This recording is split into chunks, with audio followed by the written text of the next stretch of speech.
Hey everyone, and welcome to the channel. If you've ever looked at real estate investing and thought, that's for rich people with tons of experience, then this video is for you. My goal today is to completely change that mindset. We're going to walk through a step-by-step guide that can transform you from a complete novice into a strategic real estate investor. We're covering everything, from how you need to think to understanding the numbers, to the secret tax advantages that make real estate so powerful. This isn't about getting rich quick. It's about building long-term, generational wealth. So grab a notebook and let's get started. All right, this first point is the most important one in this entire video. It's the foundation for everything else. You have to make a fundamental shift in how you think about property. You need to stop thinking like a potential homeowner and start thinking like a business owner. Let me break that down. When you're buying a home for yourself, it's emotional. You walk in, you see a beautiful kitchen, and you get that wow feeling. That's great for a home buyer, but it's dangerous for an investor. An investor makes decisions based on spreadsheets and numbers, not emotions. You also need to move from a scarcity mindset, the fear that you're missing out on the only good deal, to an abundance mindset. Believe me, there are always more opportunities. And finally, see a property for what it is to an investor. A financial instrument. It's not a home. It's a vehicle for cash flow and appreciation. Internalize that, and you're already ahead of 90% of people who try this. Before you even look at a single property listing, you have to get crystal clear on your why. What are you actually trying to achieve? And you need to split this into short-term and long-term goals. Short-term, you might be thinking, I want to generate some steady rental income within the next couple of years. Or I need to build up my cash reserves. Or I want to establish good credit for future deals. That's your immediate focus. Long-term, though, is where the real magic happens. We're talking about capital appreciation over decades, building wealth you can pass on, and creating true passive income streams so you have more freedom later in life. And this is not negotiable.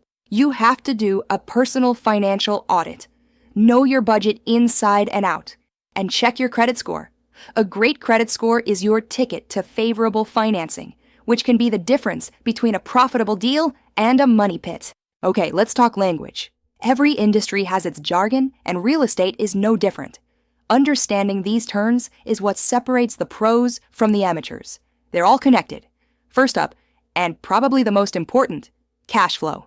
This is simply the money you have left at the end of the month, after all expenses and your mortgage are paid. Your goal is always positive cash flow. Next is net operating income, or NOI. This is the property's annual profit before you make your mortgage payment. It includes things like taxes, insurance, and maintenance. NOI is great because it lets you compare different properties objectively, regardless of how they're financed. And then you have the capitalization rate, or cap rate. This tells you the potential return if you bought the property entirely with cash. It's a quick snapshot of the property's yield. Now let's make those terms practical with the formulas you actually need to use. Don't worry, they're simple. The foundation is NOI, revenue minus operating expenses. This number is the starting point for everything else. Then you take that NOI and plug it into the cap rate formula.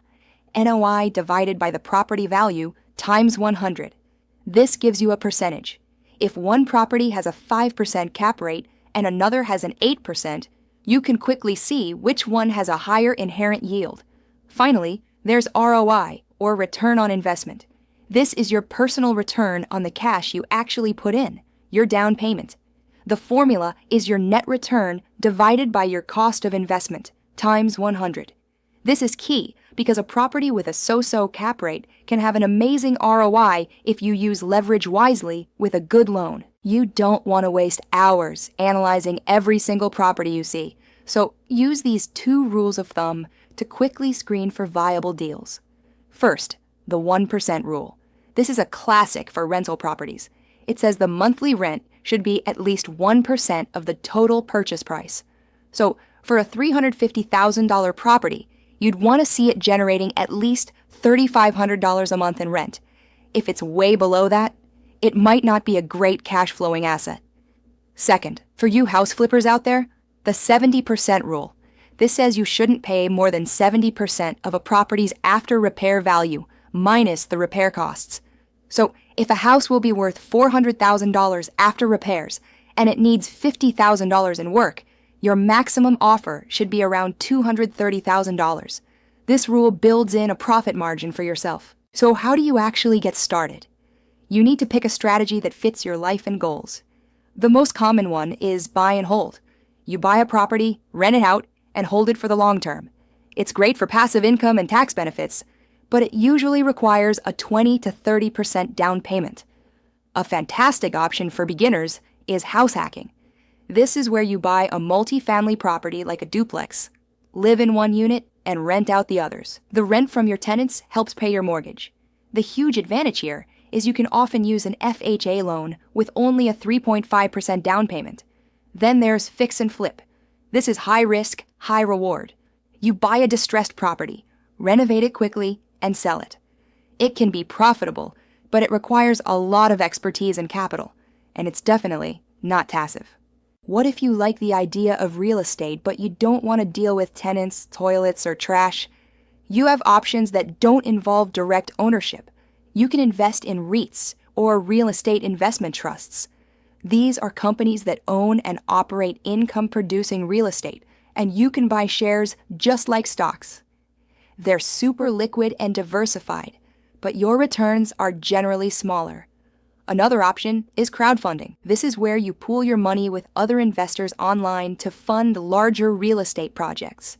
It gives you access to bigger commercial deals with less money, but you have very little control.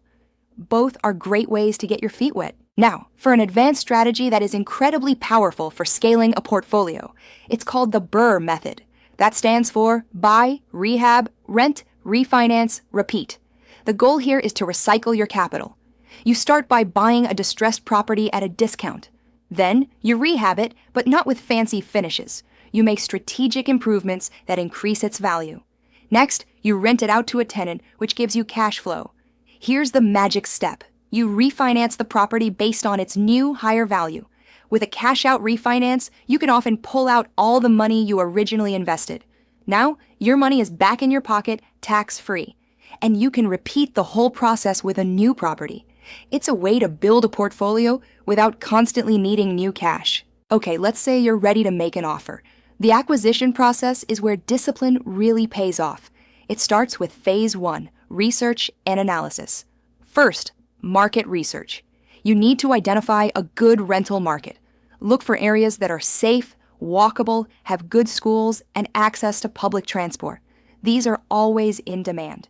Then you dive into the financial analysis. Crunch the numbers, calculate the potential rent, and subtract every expense: mortgage, taxes, insurance, maintenance fees. Will it be profitable? And finally, check the rental statistics. What are the average rents and vacancy rates in that area? A low vacancy rate means high demand, which is exactly what you want. Once you have a property under contract, the real work begins: due diligence. This is your last and best chance to avoid a financial disaster. This is so important that you absolutely must build a team of pros to help you. You need a financial evaluation. Look at past income statements, utility bills, tax records. Are the numbers adding up? A legal and regulatory check, title search, lease review, zoning laws. You need to know what you're buying is free of legal issues. A thorough physical inspection by a professional. Don't skip this.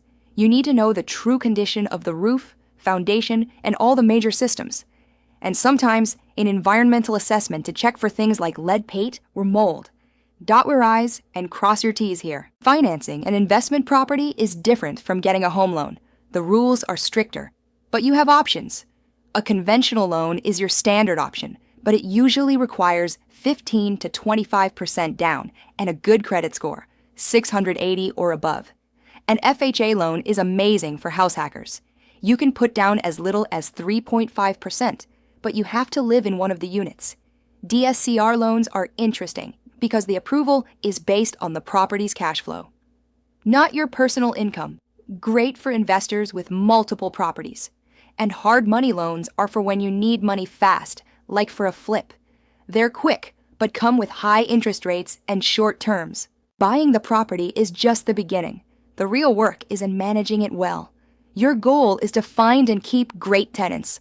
It starts with rigorous tenant screening. Do credit checks, verify employment, and check for past evictions or criminal history. A bad tenant can cost you thousands. Next, you need a rock-solid lease agreement. This is your legal foundation. It should be clear and comply with all laws. And then there's ongoing management, handling maintenance requests, collecting rent, and staying on top of regulations. This is a business, and you have to run it like one. Speaking of leases, let's talk about a few key clauses that must be in there. Occupancy details. This clause should name every adult living in the unit and prohibit unauthorized subletting. You need to know who is responsible. Entry rights. This protects your tenant's privacy. It typically says you must give 24-hour notice before entering, except in an emergency. Payment terms. Be crystal clear on when rent is due, how it's to be paid, and what the late fees are. No ambiguity. And a liability clause that makes all tenants jointly responsible for the full rent and any property damage. Things can and will go wrong, so you need to be proactive about protecting yourself and your investment. First, legal protection. Form an LLC, a limited liability company, to hold your properties. This separates your business assets from your personal assets, like your home and personal savings. If something happens with the rental, your personal wealth is shielded. Second, insurance coverage. Get solid property insurance and seriously consider an umbrella policy for extra liability protection. It's cheap peace of mind. And finally, consider hiring a property manager. For about 10 to 20% of the monthly rent, they handle all the day-to-day headaches. This can be worth every penny to get your time back. All right, here's one of the best parts of real estate investing: the tax advantages. This is a huge wealth creation engine. The IRS lets you depreciate a residential rental property over 27.5 years. That's a paper loss that saves you real money on your taxes every year, even while the property's value goes up. When you sell, the depreciation is recaptured and taxed, but at a maximum rate of 25%. And your profit from the sale, the appreciation, is taxed as a long-term capital gain, with a maximum rate of 20% for most people. These rules are massively beneficial. Let's make depreciation a little more concrete. It's a deduction for the theoretical wear and tear on the building. First, you determine your cost basis. That's the purchase price plus certain closing costs and improvements. Then, you have to separate the land value because you can't depreciate land. The county tax assessor's office usually has this info. Finally, you calculate annual depreciation. Take the building value and divide it by 27.5. So, a $300,000 property with $50,000 of land value gives you a $250,000 depreciable basis. Divide that by 27.5 and you get about $9,091 you can deduct from your taxable income every single year. It's a powerful tool. You cannot and should not do this alone. Real estate is a team sport. Your team is your biggest asset. You need an investor-friendly real estate agent. Not all agents are the same. You need one who understands cash flow and cap rates, not just helping families find a home. A real estate attorney is crucial for reviewing contracts and ensuring everything is legally sound. And a real estate CPA is worth their weight in gold. They'll help you with tax strategy, depreciation, and setting up your business correctly to save you money. Luckily, there are amazing tech tools today that let beginners operate like pros. Software like Baselane and Stessa are basically free property management dashboards. They help you track income and expenses, and some even offer banking with good interest rates. They can automate rent collection and generate the reports you need for tax season. And don't forget online communities like BRRRR. The forums are full of experienced investors willing to answer questions. The knowledge and networking there are invaluable. So, what's the path forward? Real estate investing is a journey that transforms you from a consumer into a business owner. Master the mindset. Remember, it's a spreadsheet, not a home. Leverage technology. Use the tools available to make smart, efficient decisions. Build your team. Surround yourself with experts who can guide you. And finally, take strategic action. Knowledge is useless without action. Start your market research, talk to a CPA, and get your finances in order. This isn't a get-rich-quick scheme. It's a proven path to building long-term wealth. Your first deal is closer than you think. Thanks for watching.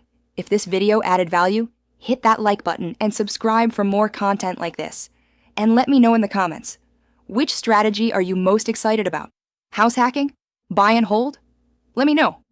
If you like this video and wish to proceed with your real estate learning, then subscribe to the channel and hit the bell so that you can know what's in store next. To keep your momentum rolling, I've chosen another video for you that will help you in your investing journey. You'll see it right here on the screen. Just click it and go ahead and learn some more. Thanks for watching. I'll see you in the next one.